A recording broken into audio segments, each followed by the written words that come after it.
Hello guys, ngayon po gagawa po tayo ng banana vinegar. Meron po ako ditong 3 bananas. Ripe banana. Ang kailangan natin. Binalatan ko lang siya. Tapos, imas natin siya na ganito. Para madali siyang ma-ferment.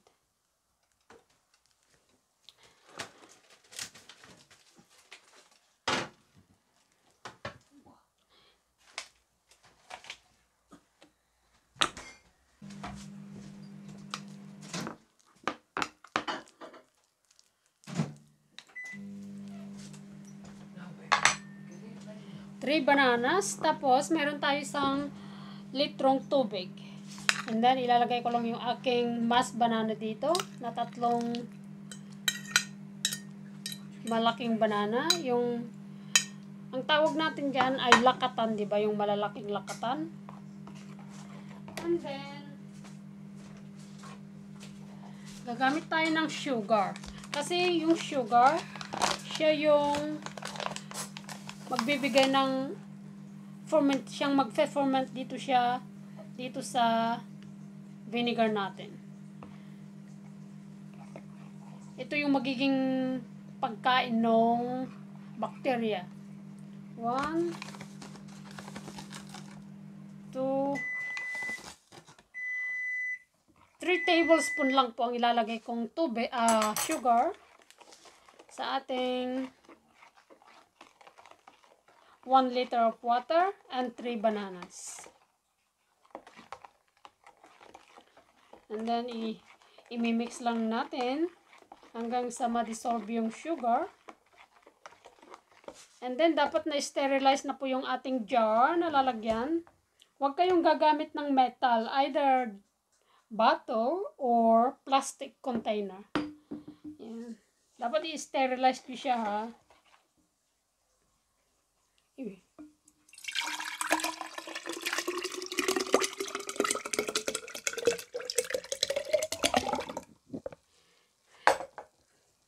At nga pala, kailangan may space sa itaas kasi ito magbabubble siya. So tataas yung tubig. Kailangan may space, okay? And then after 1 week siya, guys, magdagdag kayo ng 1 kutsarang sugar. Tapos, ihahalo nyo ganyan. After 1 week, after 1 week na nakatakip. Itakip nyo siya na sobrang takip na ganyan. Nakasealed yung takip niya. Okay? There's a reason for that. Kung bakit tatakpan nyo siya ng mga 2 weeks. Na nakaganito. Na nakatakip siya na sealed na ganyan. There's a reason for that. Okay.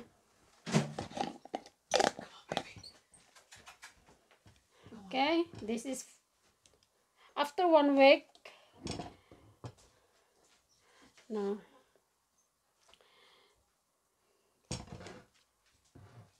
Meron ako ginawa ditong advance.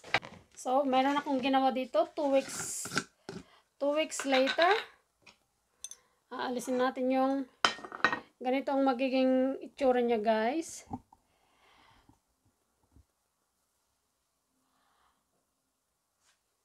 Ang ginawa ko dito, pagka 1 week, nagdagdag lang ako ng sugar na 1 teaspoon dito sa kada 2 days. Every 2 days, 1 teaspoon na sugar sa aking dito sa mixture na to. Okay? Pagkatapos nung 2 weeks, sasalain na natin. Alisin lang natin yung ibabaw niya. Ito yung sasalain nating ibabaw. Ang amoy nito parang alam niyo yung Tagalog ng ang tawag nito? Parang wine. Parang rice wine ang amoy.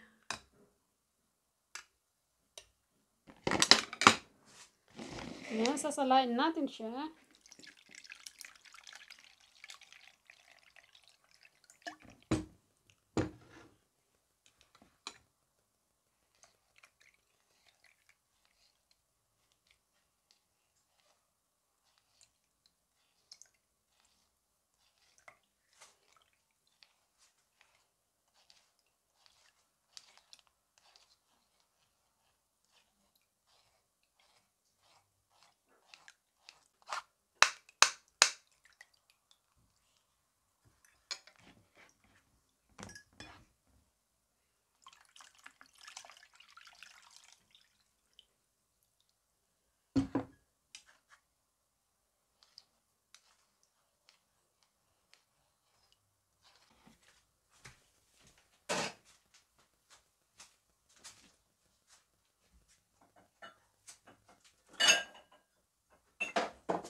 And then, ito, itra-transfer natin ito siya sa another clean bottle. Okay? Another clean bottle. And then, after that, pag na-transfer natin sa clean bottle ulit, maghintay ulit tayo ng 1 month. 1 month, after 1 month, ito na po yung ating finished product. Yung finished product po natin ay ganito siya. 1 month later. So, di ba, yung una, tinakpan natin yung, ito yung bagong gawa natin. Tinakpan natin siya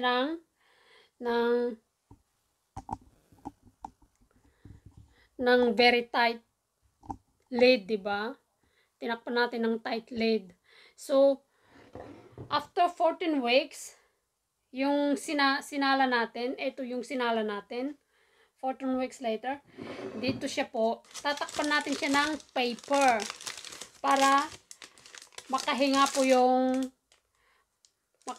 yung vinegar kasi doon pa lang siya magi-start na mag-ferment na as a vinegar.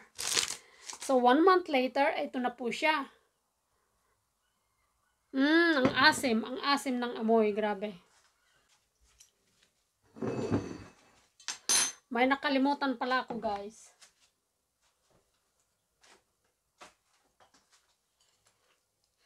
Diba ito yung sinala natin na after 14 days, sinala natin. Dadagdagan po natin ito siya ng mother vinegar. Yung mother vinegar kasi, yun ang makakatulong para mag-ferment ito ng 1 month. So, maglalagay lang tayo ng 1 tablespoon ng mother vinegar. Ano siya? Apple cider mother vinegar ito. Ilalagay lang natin na ganyan.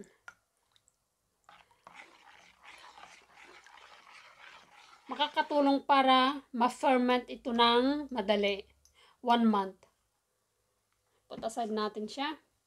Ito yung 1 month later, ito yung magiging itsura niya. Yung ibabaw niya, merong, di ba makikita yung puti-puti sa ibabaw?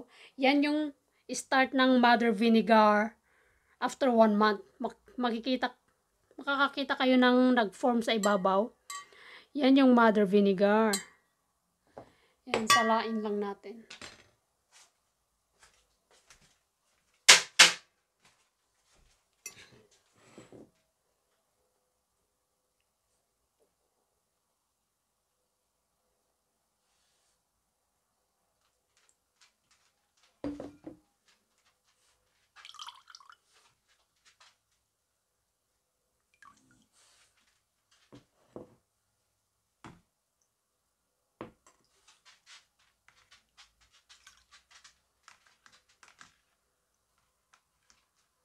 Ang asim.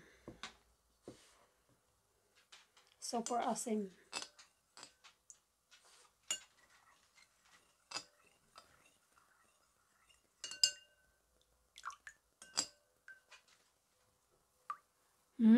Ang asim talaga.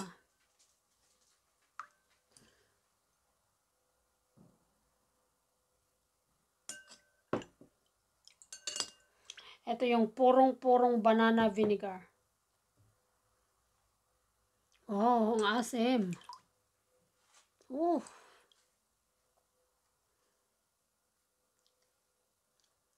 Ah! Oh! Oh, it's very sour. Oof. Oof. Oof. Very sour. Oh, guys. Pure banana vinegar. The same method. 3 banana lang ginamit ko. And 1 liter of water. After 1 week, after 1 month, magbilang kayo ng 1 month after na tapos na yung 14 weeks. 14 days, guys. Not weeks, 14 days. After 14 days, ito na siya. So, Hirap mag-explain. Ito yung bagong gawa natin, di ba? So, after 1 week nito, mag-start na tayong magpakain ng sugar. Dagdag tayo ng 1 tablespoon ng sugar. Kahit anong kulay ng sugar ang gamitin nyo. Tapos, halo-haloin nyo. Every 2 days nyo, pakainin itong vinegar nyo ha. Every 2 days, after 1 week. Every 2 days. Tapos, hintayin nyo ng 14 days. No.